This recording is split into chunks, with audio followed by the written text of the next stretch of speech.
What's cracking, Mo? Sorry, nah. What's up, y'all? You're now listening to Sport and Convos with Eddie and Mike. It's me, Mike, and I'm here with my guy. Eddie P, what's happening, everybody? Sound a little raspy today. And we got a nice little show for y'all. We're going to talk about the Commanders for a little bit, followed by my man, the Winter Soldier. You'll realize who that is in the second segment. Little NBA talk. There's a team in Atlanta that had a hot start, but it looks like they're cooling off.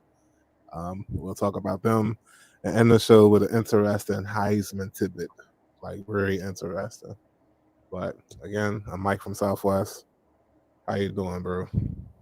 I am. On one end, I'm above ground. A lot to be positive about. But man, I tell you, the hits just keep on coming.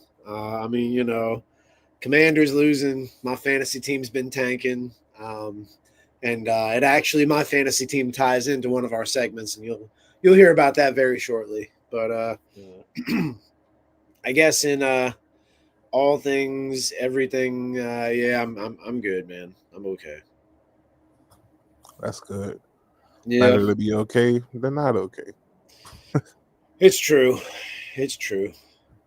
And yeah, like you said about the Commanders, bro, they just keep taking hits. Just keep taking hits.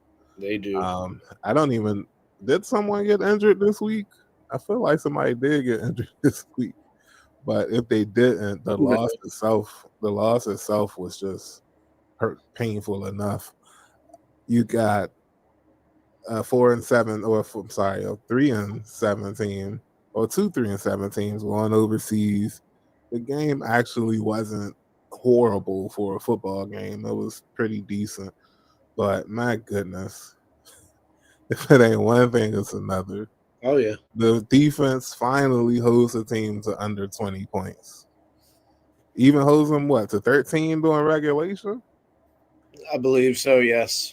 And the offense just could not get it going. And when they did get it going, it was either a penalty or a turnover. And, bro, let's just start right there. What's wrong with this franchise, bro? Like, why is it always either or with this franchise? I would love to have I don't some know. That's a good balance, man. I would love to have some balance. But it just seemed like either the offense is hot or the defense is mediocre, or the defense is good and the offense is mediocre. Like, I would have loved to have like the 2020 defense with the 2025 offense, or the 25 or the 2005 defense with the 2016, one of my favorite Redskins offenses of all time, with Kirk, Reed, Jackson, and Garcon. Um, it's just either or. And bringing it back home to this season, though, real quick, I looked at the EPA rankings per play in the NFL. It's a good gauge to gauge how well the offense is performing, how well how efficient they are, and how well they do per play. Last year, Washington was ranked 4th in offensive EPA per play. This year, they're ranked 12th. And I feel like that kind of goes with what I'm saying. Like, the offense hasn't been bad this year, but the defense last year, EPA per play, was 17th in the league. This year, you guessed it, 31st. Because we all know the Bengals, for some reason, has the worst defense of the decade. Like, it's over now. Like, it's nothing they can do this decade to save their title. But Washington is right behind them, and it just sucks, bro. And I know I just threw a lot at you, but like the game in Madrid, the overall season, like when it comes to the Commanders, just what are you thinking? What are you feeling right now? Just let it all out. Let's just say this is therapy, and I'm your Commander's therapist. Just let it all out, bro. Number one, you said if it's not one thing, it's another. I would argue that it's both. It's one thing and another with this team.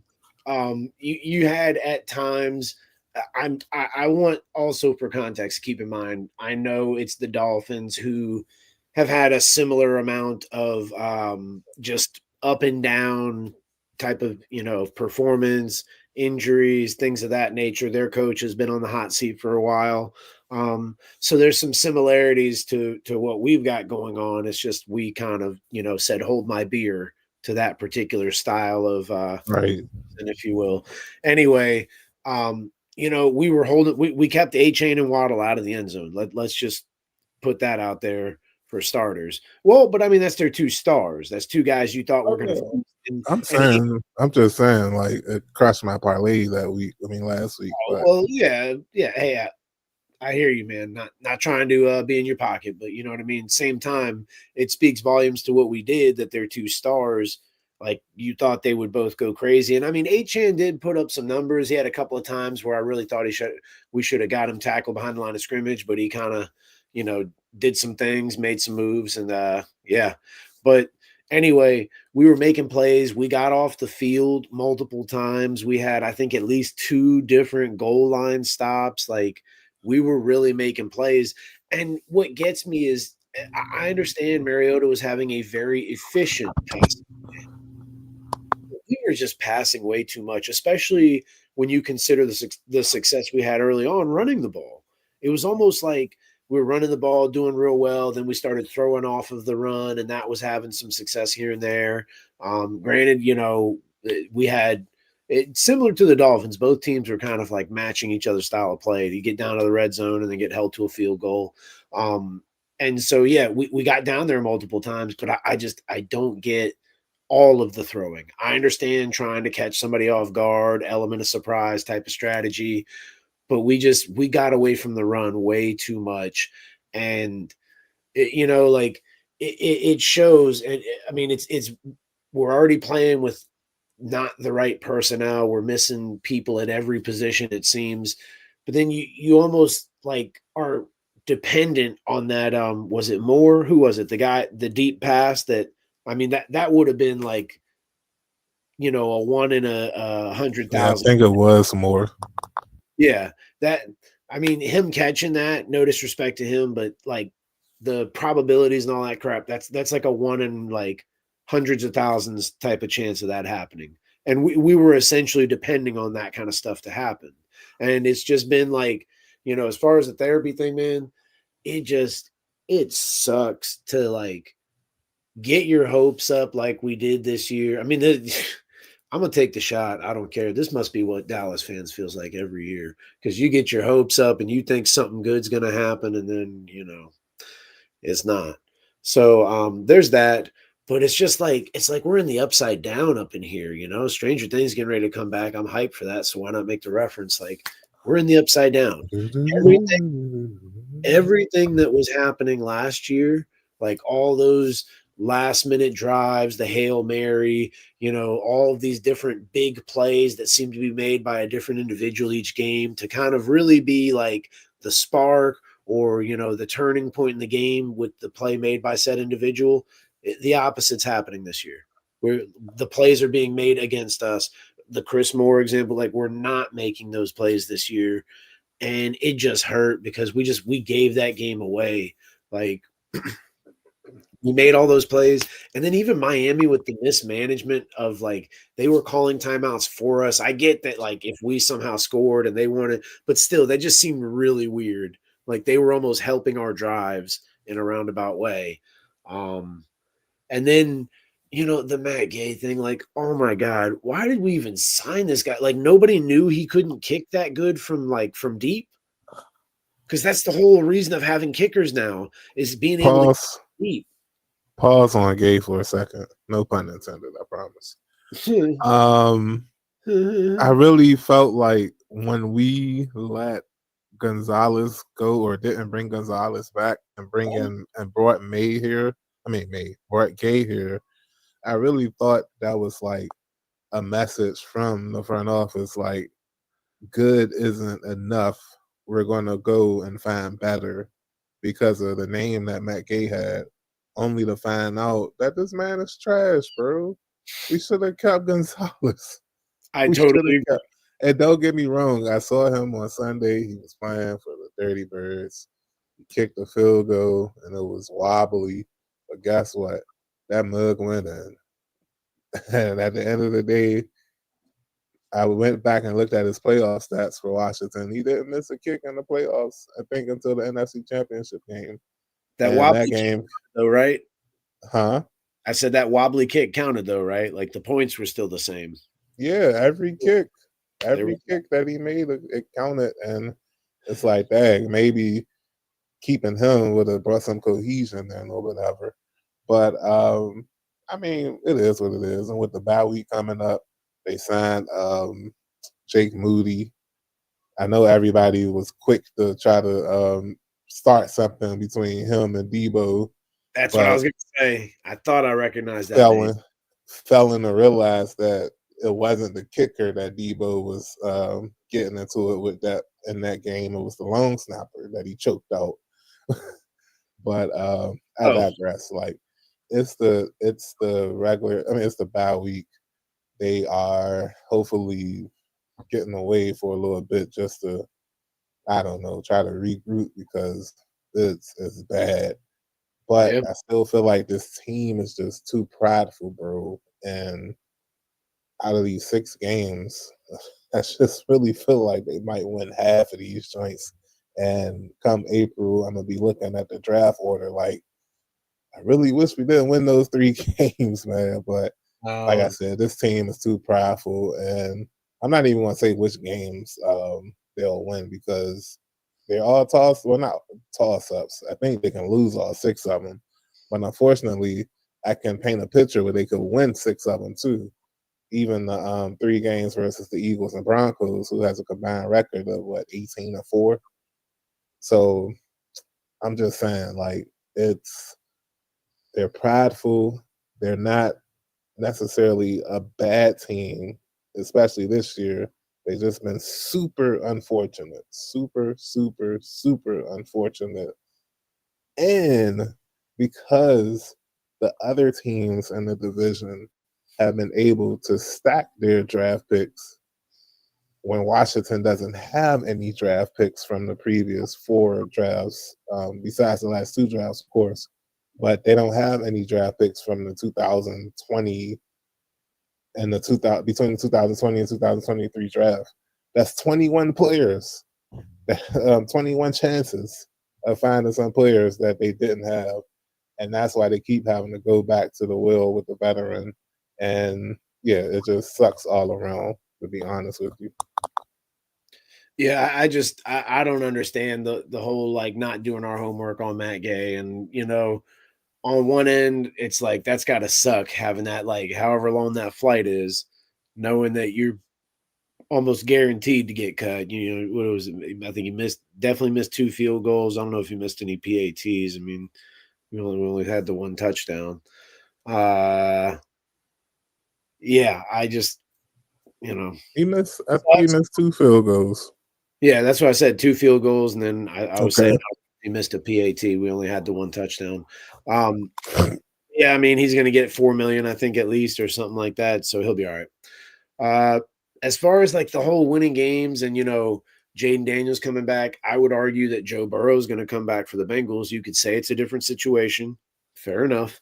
But it's a culture thing and just in general, you don't look, us tanking and getting a better draft pick, it's not a guarantee that, with all the busts that seem to come and go year in and year out, really, it is absolutely not a guarantee that if we tank and get a higher draft pick, that we're going to get a stud.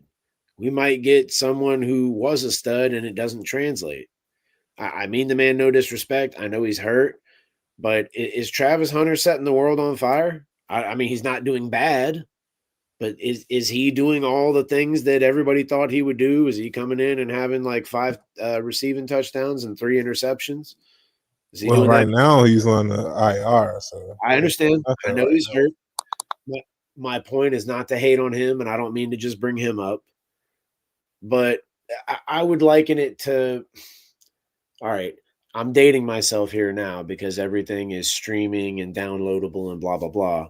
But there was a time when compact disc CDs were a thing, and every rapper, it seemed, Lil Wayne to Ti to Jay Z, you name it, their albums, in the mid early to mid 2000s, every album was supposed to be the best album ever, and you get it, and it had some good songs on it, but not. I mean, none of them really like quite lived up to that. I mean, it's opinionated, of course, but that's what I'm getting at with the draft pick. Because you're gonna get a high draft pick, it doesn't mean it's gonna work out. So I would argue we need to win. You need guys like Jaden. It's that Peyton Manning sort of reps theory. You need guys getting those reps in, especially together, considering that a lot of, Debo, Terry, and Jaden have not been on the field together for very long at all. I mean, maybe what, a game and a half. So you need that. And it just, I think it's just good for them to get some wins and to kind of end the season winning, hopefully, in a perfect world. And it's it's like a shooter. You're seeing the shot go in, it's going to, start to get easier to make more shots. So kind of rambled. Yeah, and that's why I'm like, that's another reason I'm like, I don't think they're gonna. I just can't see them losing 12 straight to end the season. Can it happen? Sure. It happened to the Bears last year. They lost like their last 10 or something crazy like that after the Hail Mary game, and that's the last game. I mean, that's the first game we lost after our last win. So hey, it is what it is. But yeah, enjoy the week. Enjoy not watching a game, and I really mean enjoy it, because goodness knows that we haven't been enjoying the last 5 weeks or however many games we lost in a row. Lost count at this point.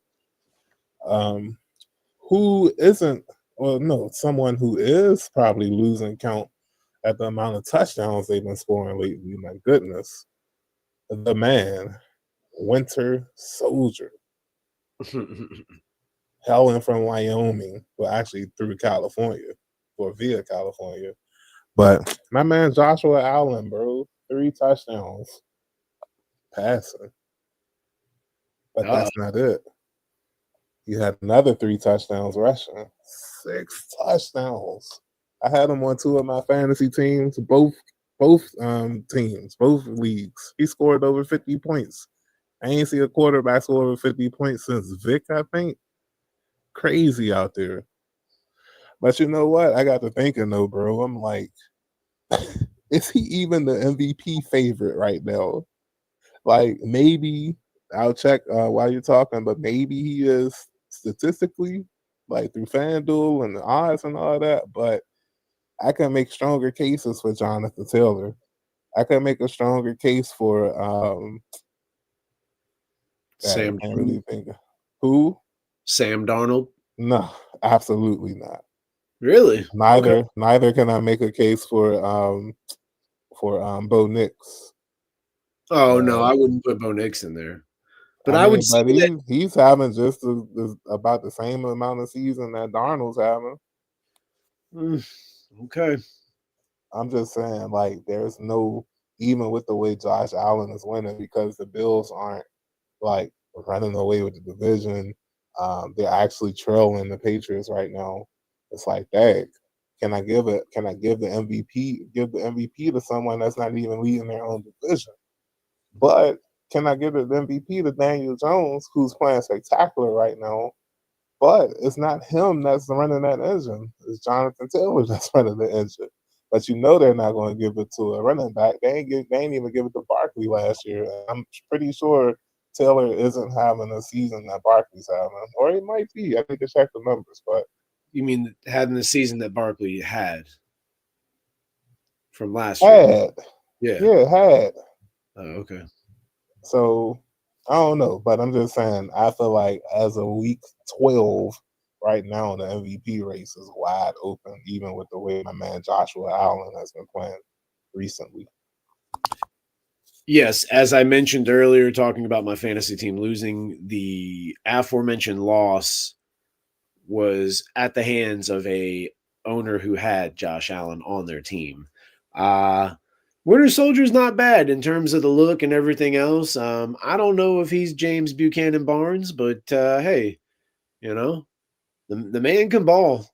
It seems like he can stand in He's one his corner. own version of the Winter Soldier.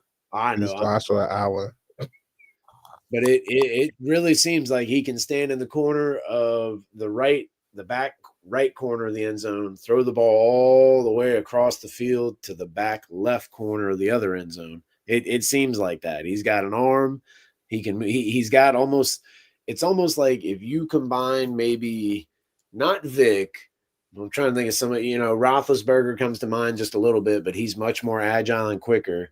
He's just got a little bit of all those attributes. And it seems like it's similar to Jaden Daniels, where it's not, hey, this isn't just a raw athlete like Cam Newton, just out there running people over and just running the ball.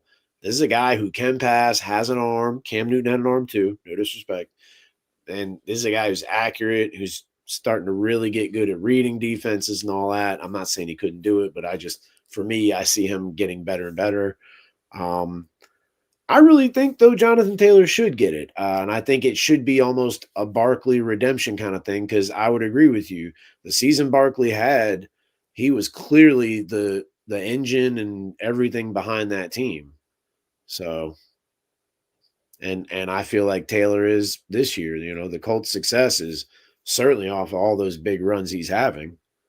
In a way, you could kind of, I guess, argue against him getting it, but then that works in the quarterback's sense too. I was going to say the O line, creating all those holes. Like, how do you just give it to one person now? But the O line also protects the quarterback. So according to FanDuel, I'll I'll give you the top 7. Let's say top 7. According to FanDuel. 1, 2, 3, 4. Let's start from number 7 at plus 6,000. You got Bo Nix. Half of that at plus 3,000. You have Jalen Hurts. Hmm. Coming in at number 5 at plus 2,000. Patty Mahomes. Man, Chris Collins is going to be mad about that. Number 4, our favorite, Jonathan Taylor, coming in at plus 900. 4. And this is according to FanDuel. Gotcha. Number Let's 3. Yes. Number 3, our second favorite, Josh Allen, coming in at plus 47. At number 3, wow. Okay. Number 2, I said that he wasn't, but apparently the bettors are filling him way more than I am, which is shocking. But the man from North Carolina, Drake May, coming in at plus 175, and shocker to me, even though now that I think about it, I can understand why, but I just didn't think he would be the MVP favorite right now. My man from the University of Georgia, the Dogs, Matt Stafford at plus 135. So, yeah, like that's what I'm saying. I thought Josh Allen and John Taylor was 1 and 2. They're 3 and 4. So, like, it really is anybody's race for the MVP, and I think it sucks that Washington isn't involved in the brouhaha, but this could be one of the most exciting endings to a season that we've personally seen in a long time. There's no clear-cut Super Bowl favorite. There's no clear-cut MVP. Some of these divisions still have some say. Unfortunately, the NFC East isn't one of them. Philly got it, first team to repeat since 2001, since they did it in 2001 and 2002. I mean, I'm sorry, 2000 and 2001. I'm sorry, and yeah, it just sucks that we're not involved. But that's enough NFL talk for this week. Let's move over to some basketball. And it's funny. I actually, I'm gonna tell y'all the title of this segment, or the topic of this segment, was supposed to be why aren't people talking about the Atlanta Hawks? And the reason I wanted to personally talk about the Hawks, because I'm like, man, these bound to 7-2, and like nobody's talking about them. I saw their stats, and I'm like, defensively they're okay, offensively they're spectacular. And I'm like, who the heck is Jalen Johnson? This dude is balling. Had 31 points in their last win against the Jazz. And then I kept reading, and then it just said MCL sprain, Trae Young. Yep. Oh, That's why nobody's talking about him, because the star player's hurt. that's tough. And That is listen, I don't tough. say that to give Mike a hard time. I can tell you guys, I'm sure I've mentioned it in other podcasts. There was a time, and maybe Mike is the same way too. I used to watch all the college football. I watched every pro game. I watched as much sports as I could, and I could tell you so much more than I can now. I am so out of it between just work, being a family man, all those kind of things. Just getting older too, man. I go to bed earlier, so it gets a little rough. I say all that just as a reflection that I don't know a lot about what's going on in the NBA, except for the little tidbits I pick up from social media and watching some ESPN. So Mike's got me beat on that one. I kind of like in my head. But do I though, bro? I I'm mean, not watching it ain't by either. leaps and bounds, but it's just by enough. I put it to you like this: in the movie *Inglourious Bastards*, Brad Pitt looks at the guy and he says something to the effect of like, I'm first in charge, you're second in charge. He goes, "I know the most Italian, you know the second most Italian." The guy goes, "Yeah, I don't know any Italian." He goes, "Yeah, well, I only know Arrivederci." So there you go. That's you're Brad Pitt. I'm the other guy. Oh yeah. That's what it is. Boom, roasted. I'm kidding. I don't roast nobody, but I mean, I know superstars. I believe Porzingis got traded to the Hawks, if memory serves correctly. I don't know if I saw that. Maybe he plays somewhere else, but I know it ain't with the Celtics anymore. Um, I think I saw Ty Lue got fired as Clippers coach. Um, Really? I don't know if that's true or not. I thought I saw that. Let About to me say that sounds like something that would have led the news, but nevertheless, another reason people aren't talking about the Hawks, and I hate for this to turn into a Hawks this segment when I was so happy to talk about it. But the East is really top heavy, man. Even at 7-2, they were still fifth in the conference because it's really top heavy. You got the Pistons, I think they're like 13-2 or something crazy like that. The Knicks still making noise. The Cavaliers making noise. The Celtics, even with their injury, they're always going to be around. You can't sleep on the Magic. You can't sleep on the Hornets. It's a lot of teams in the Eastern Conference, y'all. And just like the NFL, I feel like this is a good season for the NBA because while the Thunder are the clear-cut favorites, even they can be beaten in a 7-game series. We saw Indiana literally take them to the limit in the NBA Finals. So, yeah, I'm excited to see what's going to happen. But unfortunately, just like in the NFL, my team is not competing. And I guess we could stay on the Wizards for a second. I still don't know much about them. Like, I'm happy that Sarr is playing well. I'm happy that George is doing better. I'm happy that they have a little fire in them after the game when you have the worst of the worst playing the second worst of the worst, the 1-11 Nets versus the 1-11 Wizards. The Wizards were outclassed that night, just absolutely outclassed to the point where they had a team meeting the next day. That's how bad it was. They were like, "Hey, I know we're bad, and I know they're bad, but they're not that much better than us."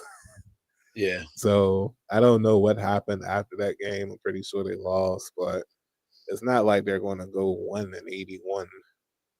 Yeah, no, for sure. And I would throw the same sort of mentality as what I said about the tanking with as regards to the Commanders with the Wizards.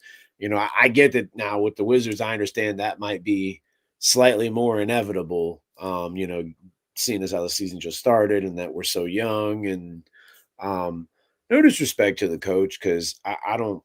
think he's doing a bad job, but I wonder if we got, a veteran, a big name guy that would want to come here and kind of, try to really help, elevate this team, if that would make any difference or not.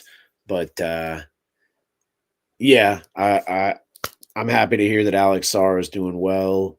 I do remember hearing one tidbit. I think it was mostly about Trey Johnson and Bub Carrington, just kind of talking about how like they're such gym rats that like the organization has tried to like help them, both of them, come up with hobbies, like things to do to get their mind off basketball. So you kind of like to hear that for sure, that you got people at the very least working hard. And it's like I used to tell my daughter, well, I do tell my daughter, I'm like, hey, if you're trying hard and the achievement's not there, then we can always work on that. But it's really hard to work on effort. Like that's something you got to do on your own. So it's really good to hear that there's some care, some Right. awareness. It's good to hear. And then I'm going to turn it back over to you because I got to take a lap, man. Tyronn Lue was not fired. Jesus, dude, I'm taking a lap. I'll be back in a minute. I'm like, where did he even I get that swear to from? God, somebody shared it in one of the sports groups, and I get it. You can't believe everything you read. I just, when I share something, everybody seems to vet it. I don't know how it, that's all I'm saying. But he's Just not fired. I was about to say, believe me, if somebody saw it, they would have let him know.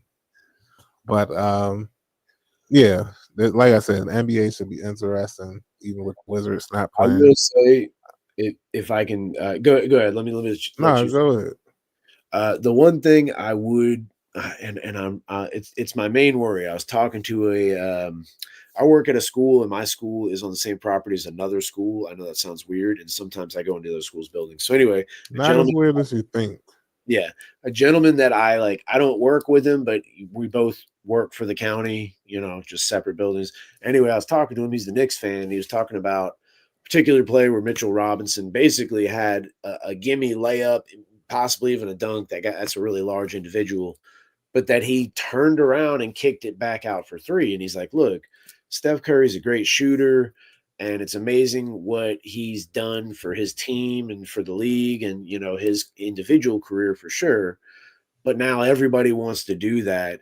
And I would liken it, I'm going to have a little fun here.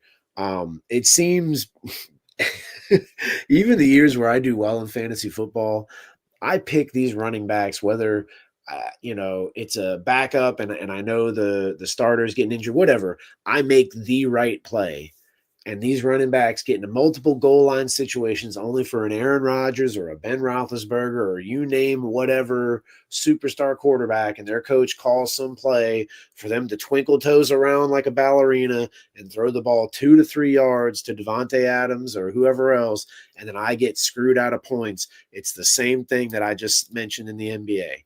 You got big guys. It doesn't mean you have to do it all the time, but look at how successful Joker is. Why do you think that is? There's nobody in the lane because everybody wants to hang out shooting threes. You got like, what's the Sengun or whoever for Houston? That Yeah. dude, he goes inside, and you got the James Hart. I mean, not James Hart. You got the Kevin Durant and DeMar DeRozans of the world that are the monsters of the mid range. I love that too. But I mean, this idea where like we're just going to keep kicking it out and jacking up threes, and we're going to, you know, turn this into a whole bunch of isolation plays and just do one on one the whole time. It drives me nuts, and I love seeing, the shooters make the amazing jumpers coming off a screen or just spot like pull up whatever, seeing like a Kyrie handle the ball and cross up. I love all those things, but it has to get back to some form of a team game. And I think that's why so many people rock with college, because there's a little bit more purity now. Hey, NIL and transfer portal and all that, it's definitely changing a lot of that. So, who knows how long that'll maintain it. So, about to get off my soapbox, but just, that would be the one thing I would say is if like play hot potato with the ball. That to me is the most fun basketball to watch, where the ball is just constantly moving, pass and cut. You know, and you take some timeouts, get a breather, because I get you That's did that way fun. the whole time. That's fun watching people pass the ball all game. Well, no, I mean, obviously you're passing to get to an easy bucket. There's some plays circulating on the internet where it's the Spurs just passing the ball, setting picks, and just dropping the ball off for easy buckets. To me, that's basketball. I mean, teams still do it. They just don't do it for mid range and layups like that no more. It's to create a 3-point shot. It's either ball movement to create a 3-point shot or ISO, or fast break, of course. But yeah, those days of the Spurs running, yeah, people and you talk about that's the best basketball or whatever. People used to clown the Spurs for playing that way. I mean, yeah, they won, but it wasn't like they were winning every championship. And like I said, people were clowning them for playing that way. So it's funny how you're not the first person to say I oh mean, man, I missed the way the Spurs played the basketball, and I'm like, where were these people at in the 2000s? I've always loved it when, I mean, it doesn't always have to be like a million passes, but give me at least like 3, 4. You know what I mean? John Stockton made a Hall of Fame career out of pass and cut, pass and cut. In a roundabout way, I mean, it works more to what you just said, but Steph Curry's doing that. He's just doing it for threes. He passes the ball, runs through like a maze of people and everything, and then gets the ball and shoots it. All I'm saying is, what if he made that run, comes off the screen with the ball, and then one of the people making the screen cuts to the basket and he drops a dime? That's the stuff I like, where there's some movement with people without the ball and then the ball moving as well. It That's could where result in threes. It doesn't always have to, but what I mean is like that idea that everybody is not valuable, but from in the eyes of the defense, everybody's a threat. Do you know what I mean? But if your team is just running ISO, if your team is just going to this guy or just going to the right, and you're gonna run the same play over and over, it becomes vanilla. And then I'm gonna start cheating, and now I don't got to worry about this guy. And it kind of, not to keep rambling. that's exactly what they want you to. You I mean, fell into the a trap. little That's bit. We're exactly also what they at want you to where think. half As of soon these as guys don't have like an all-around skill set. Everybody's some kind of specialist. So like a soon Mitchell as you Robinson, start cheating, he's going to be hanging out wide open. He gets the ball in the gray area. He's not putting up a jumper. He's going to stand there and look fucking scared. Pardon my and that's language. what I'm saying. Like as soon as you start cheating, that's exactly when they going to pass it to the open shooter. And that's what I was going to say. Like analytics, Maybe. analytics You're really missing. I think we're kind of like, people listening can't see. I'm doing it with my hands. We're like, both our points are not incorrect, but I think they're semi on different playing fields. Oh That's no, all. I get what you're saying. I'm just saying like the analytics are like, do you want to? If you get 3 shots and you make all 3, do you want 6 points or 9 points? And that's the question that teams has been answering the last 10 years or so. They rather risk the 9 points than the 6 points or whatever. But I mean, it's just honestly, it's just all about like each play is a snowflake to me. Like sometimes you're gonna have the 3-pointer, sometimes like the Thunder. That's what makes the Thunder so good to me. Like they can kind of slice you up however you want it. They can give it to Shea on the ISO, or they can spread you out and shoot you to death. But and I know we're like getting way off topic or whatever. But No, we rarely the so we gotta kind of the make up for it. the greatest thing about any sport continues to be true. And it's the reason why the Thunder are, I feel like, why they separate themselves from the fact defense will always win championship. Oh yeah. Look at the Commanders. Look at the Commanders. If the defense was a little better, just a little better, if they weren't 31st at EPA, if they were 17 again like last year, we could be looking at a 6-3 team instead of a 3-7 team right now. And yeah, I'm just saying. Defense matters. And 1000%. I mean, that's you look at like we talked about the Spurs. Any of these teams, even if they're more known for having stars on the offensive side of the ball, there's a consistent and very like strong-willed commitment to playing defense. It doesn't have to be 85 Bears or Baltimore Ravens, not just talking football, but for any team. It doesn't have to be something that shows up in the stat line. But if you're getting off the field or if you're getting the stops, you're getting turnovers somehow, you're keeping the score low, you're keeping your offense in it. Yeah, like that's the name of the game. And every championship team has done something to that effect on their way to championships. I can't think of one team that didn't win a championship. I mean, that won a championship and their defense was like awful. And you think back to the Super Bowl, was that 50 or 51? I don't know. I can't remember. It might not even been 50 nothing. But anyway, the Bengals and Rams. If the Bengals defense was a little bit better, they probably Super Bowl champions. The same with their offensive line too.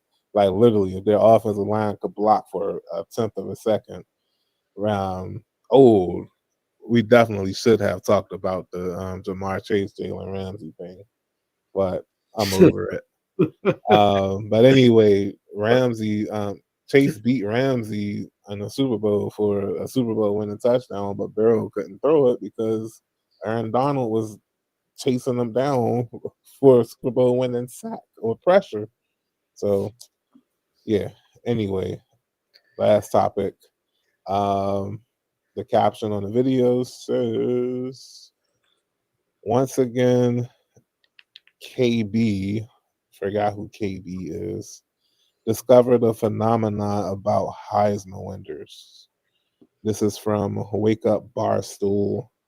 I'll let them take it from there. Interesting. Your number one ranked quarterback, Sawyer Robertson, is a disaster baby, which bodes well for his Heisman hopes. How is he a disaster baby? He was born on the same day as the Columbia Space Shuttle disaster, February 1st, 2003. And if you look at Heisman winners, a bizarre majority of the modern ones were born on the anniversary of a major tragedy. Travis Hunter, the Mount St. Helens eruption. Caleb Williams, the Jonestown Massacre. Baker Mayfield, the assassination of Abraham Lincoln, as well as the Titanic hitting the iceberg. Oh, wow. And Jameis Winston, January 6th. Notice something interesting. It was crazy that Jameis Winston was January 6th. Yeah. It does make you wonder about the matching up of because Baker Mayfield's kind of like a gun shooter, so the assassination, you know what I mean? Is that your angle? I was wondering, like, why because I mean, it's an interesting topic, but I was like, why do you think it was like what you like that was the angle? Just how like common some of the. I just imagine that like each individual storming the Capitol would represent like a different crazy thought Jameis Winston has floating around in his head. And I don't say crazy like like legit crazy on that, but the man just has like wild stories and is just an animated person. Sounds like a blast to just have conversations with and just shoot the breeze. But yeah, just that's just hilarious, and I'm sure people listening. Please understand, just for anybody who might not be, the sharpest tool in the shed.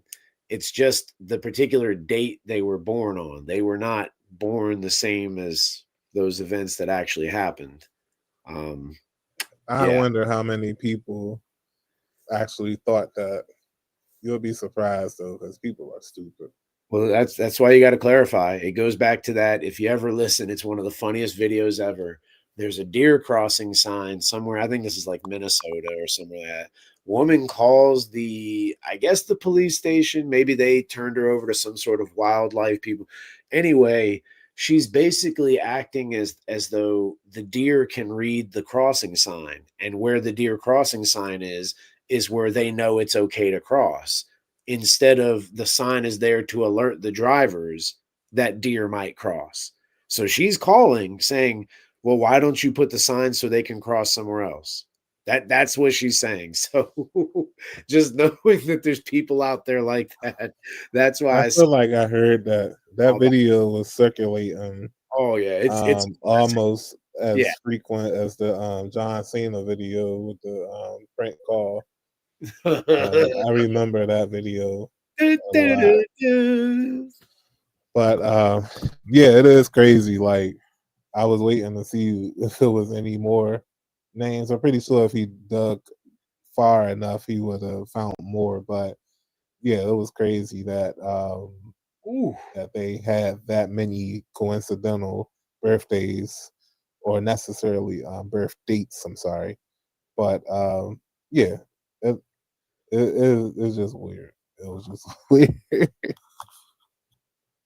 Oh What's my. up, dude? Bro, so probably we should have included this. I'll take most of the blame here. And I would switch around my Arrivederci comment to me being the number one and you being the number two here. We gotta talk about them Caps, man. They won like 3 in a row. They won the night 8-4. Ovechkin had a hat trick. He scored the first goal, then they tied it up, and then we just went on a tear there. Got up to like 3-1, then 3-2, then we're back up 4-2, 4-3, 5-3, 5-4, 6-4, 7-4, 8-6-7. So I Anyway, ain't even gonna hold you. The reason I haven't been talking about the Capitals as you don't want much to jinx. is, no, I don't have Monumental Network on YouTube TV. Oh man. They So canceled it like right after the Cap season started. So I'm like, and I don't watch hockey highlights at all compared to basketball highlights. So I really don't have a clue of what the Caps doing. But whole time these Mamas 11-8-2. yeah, they went. They're on a nice little tear here. So they beat the Kings 2-1, and just based off what I remember, kind of hearing and reading about, I think the Kings were doing really well. Their goalkeeper was just, I think, maybe a game or two without even letting a goal up, or maybe only one goal. He was on a heater. We get the win there. Then the Oilers come to town. The Oilers are a solid team. I believe they were in the Stanley Cup this past season, and maybe the year before that as well. Connor McDavid is the truth. He's one of the faces of the NHL, along with Alex Ovechkin. We beat them 7-4. We put the beating on them, and then another win. We go up to Montreal to play the Canadiens, and they got their new look outfits on, their sweaters and whatnot, their buckets, and we beat them 8-4. Ovechkin's he got I think he had at least one goal in the Oilers game here. If I'm not mistaken, one game in the Oilers. So that's 4 games. I mean, 4 goals in 2 games. These are new Canadian sweaters. I thought they had a new design, is what I was hearing on the radio, because I took a trip real quick down the street, and that was what I was These look telling. like the basic It's what they've been wearing. Canadian. Yeah. Okay, well then. Not saying that they're ugly. I actually like their jerseys. Like when I think hockey, I always think of a classic Canadiens jersey. Yeah.